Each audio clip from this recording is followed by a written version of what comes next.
And we're back and we're going to do another unboxing video today. I'm at my dad's. We've got some videos ready. Let's see what we've got. Right, here's the first parcel. Now, I know what this is because I bought this one.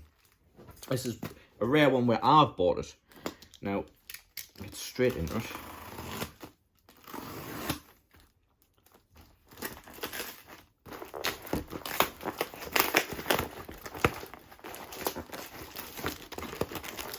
Oh, missed a bit.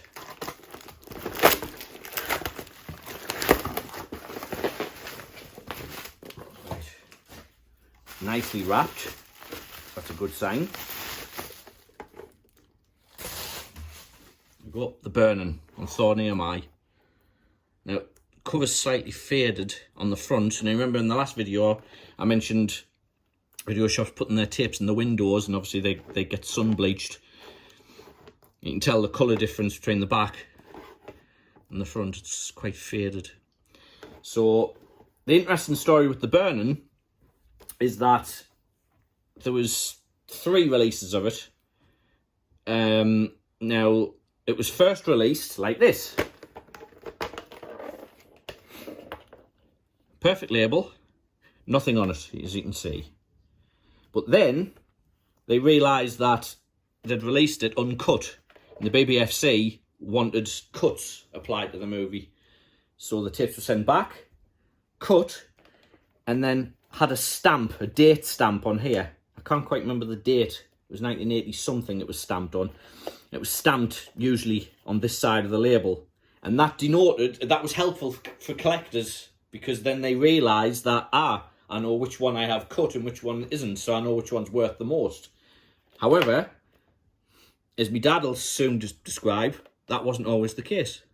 Some of them got sent back stamped, but they hadn't been cut. So there was another mix-up. Some of them were stamped, but were still uncut. So there was like a lot of thing where people would, because they thought that the cut one wasn't worth anything anymore, the tape over it and just was worthless, and they'd use the tapes for other things, because obviously tapes were expensive back then. So, but that's not the case today. Even the cut one is worth something, because completists would like to have both versions, plus the re-released one, which had the updated Thorny Am label, which was a smaller label with Thorny Am repeatedly printed across it. This is the original one. So yeah, that's the Burn. It's also in its original Thorny Am case, with the handmade films and the hologram and the bottom. VHS. So there we go. Copsy Venture 1981. I was like that. Yeah, so there we go. The Burning. And here we go. Next parcel. Now, this is Dad's, so I don't know what's in here. But he said he thinks it's a good one. Let's find out. It's double parcel, this one. So great care was taken. There you go. Double wrapped. Here's Cautionary. Fury at Sundown. Yes, I remember this one. I like the westerns. Not the greatest depiction of Klaus Kinski. The artist left somewhat to be desired. But it's a nice cover. It's a very striking cover. PG, parental guidance, which means nothing these days. Fury at Sundown. I do vaguely remember this. Was that label being stuck on? Which one? On the back there at the bottom was stuck on. Yes, that one's been stuck on there. This one isn't, that's printed on the cover, but this one, yes. So, if you don't know, a lot of people know, video shops got round the no certification on videotapes by having their own, which they put on tapes in the video shop, like this one. That's either stuck on or it's just fixed in there. Peter Carson, yeah. I vaguely remember that because I was heavily into spaghetti westerns for quite a while and I collected loads of them. Fury at Sundown. Important, rewind. E105, Fury at Sundown, market video. Ever so, oh no, it might just be a bit of dust in there. That's not too bad. Yes, Fury at Sundown. And it's a nice clamshell case as well. Covers in nice condition. That's just dirt on the plastic sleeve there. Probably find that on YouTube under a different name. Spaghetti Westerns had about 20 different titles once they were released, and then they were re-released under another title to trick you. So you buy it again. But yeah, Fury After Sundown. Next one. Now, this one feels like a small box release as well. Oh, well. We meet again. I mean, come on. Isn't that just an amazing cover? I think that cover's better than mine. The one I've got. The case isn't, which I'll show you in a minute. But the cover itself, that's lovely. Plastic thing on the back. Yeah, it's on the back, so I'll just turn it around now.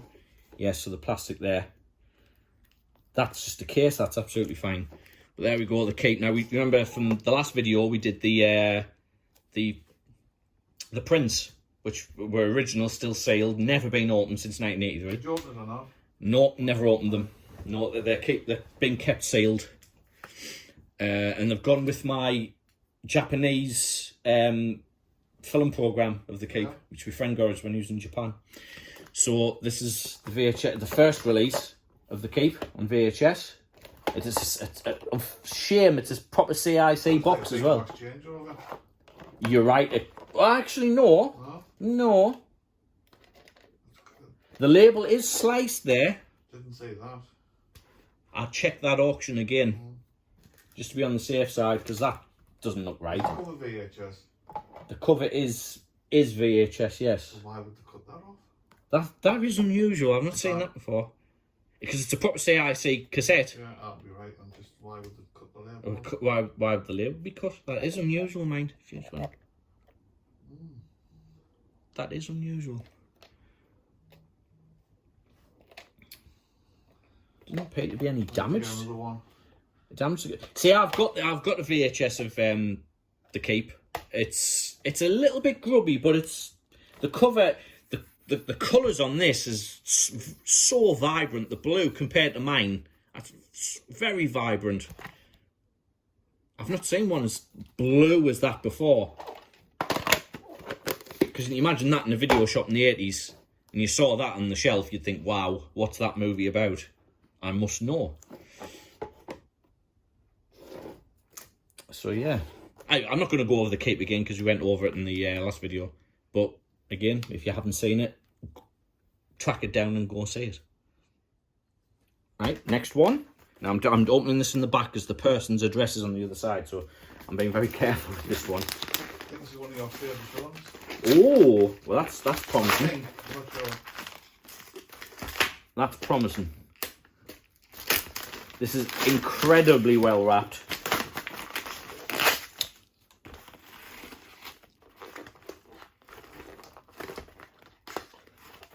Yes, I know, ladies and gents, I'm opening towards me, not away from me, but... Oh, yes. I think we all like this one. The guy who sold it regretted selling it. You regretted selling it? That's yeah. We've all been there, I think, when it comes to tapes. It's one of his favourites as well. It was one of the best films at that time, in my opinion. Best horror films at that time. Superstition. Great cover. On VTC, you'll believe it just before you die. Now, we still quote this film today. Superstition, we still quote it. You cannot kill me, I cannot die. It was in the fever of after The Exorcist and things like that. You had a lot of movies like Superstition, and it was later re-released and retitled as The Witch with a not a very good cover, but this is on the VTC label, which VTC were lovely for collectors because they all had these gold cases and stamped inside and everything on the case boxes. This isn't a VTC box, unfortunately. I might have one at home though. Actually, I think I do. Which would usually be there. It was in a clear clamshell. Superstition. They got a stick-on 18 there. What's on the side? Is there a side label? Or? Yeah, there is a side label. Yeah. The white label ones were the first releases, and they did the picture label. Oh yes, there was a picture. Yeah, So some releases, yes, would have a picture, so it would be a repeat of the cover on the label, and it would be just literally, it would be that on the label there. I think that one, the white ones are the first releases. I still remember that scene now with the crucifix. Yeah. Goes straight into it. Great movie if you haven't seen it. Like I said, you're bound to find it. You're more likely to find it on the title The Witch now, or it'll be titled Superstition, aka The Witch. And it's it's about a witch. Never. Well, you wouldn't know that from the title Superstition of this one. And it's not an Exorcist clone by any means, but it was released like in that time where supernatural horror. That's another good thing about the VTCs. They had the kind of movie it was would be printed on the spine of the cover. And this is VTC 1036. We had a friend who only collected was VTC. Yep. Victor. VTC. VTC. I'm sure there's people out there who do the same. In fact, I think I might still have it somewhere. VTC used to, some of them would come with a little catalogue. That's right, yeah. In the case, and you could flick through that, and you'd have, and Zombie Holocaust would be in there, Superstition would be in there, oh god, Sartana, Your Angel of Death would be in there. There'd be loads of great releases in. So if I find that, I'll dig it out and we can put it in the next video. Later on, the VTC boxes actually had the releases in the cover itself on the inside. Yes. When you open them Yeah. That's right. Yeah. So that pictures in. So it was like a CD, like cassette. Yeah. Yeah. So that's it. Superstition. Great movie. Lovely release. Right. On to the next one. This one's in a I have no idea what's coming up now. jiffy bag. This feels like a small box. I'm not really sure what that is from the green. The green cover on the back.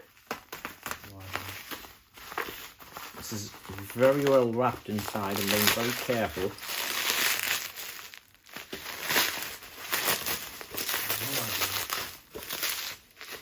This is Apache Woman. Again, is it? That's not Klaus again, no. I think it is. It's not. Is it not?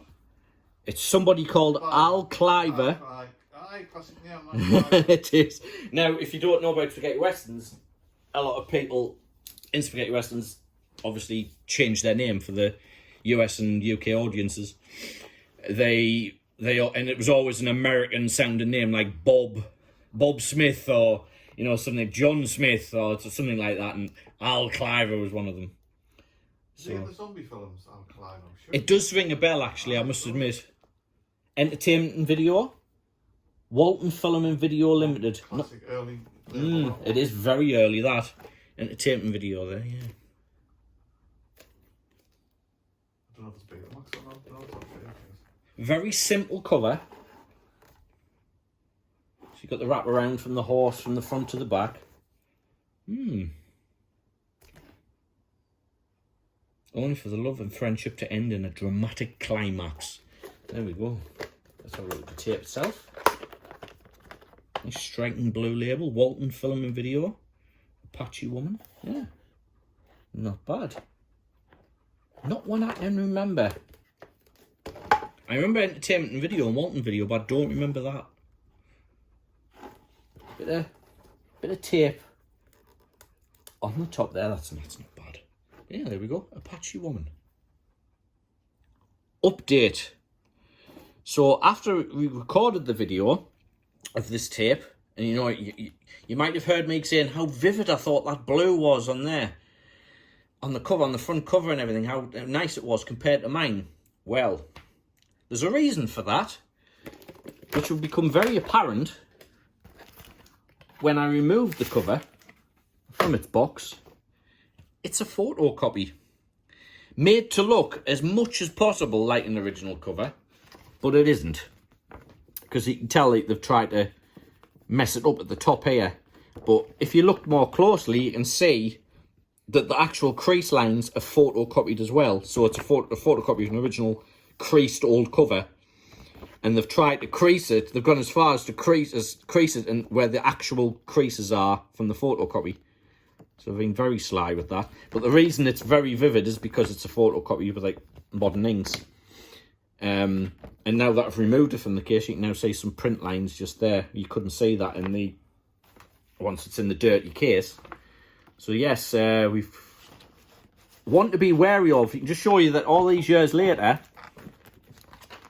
you can still get scammed with videotapes. So yes, the seller has been contacted, shall we say. The tape is also a little bit damaged as well, the plastic there. So yes, the seller will be contacted about that, because we're not very happy about that. There we go, just a cautionary tale for you.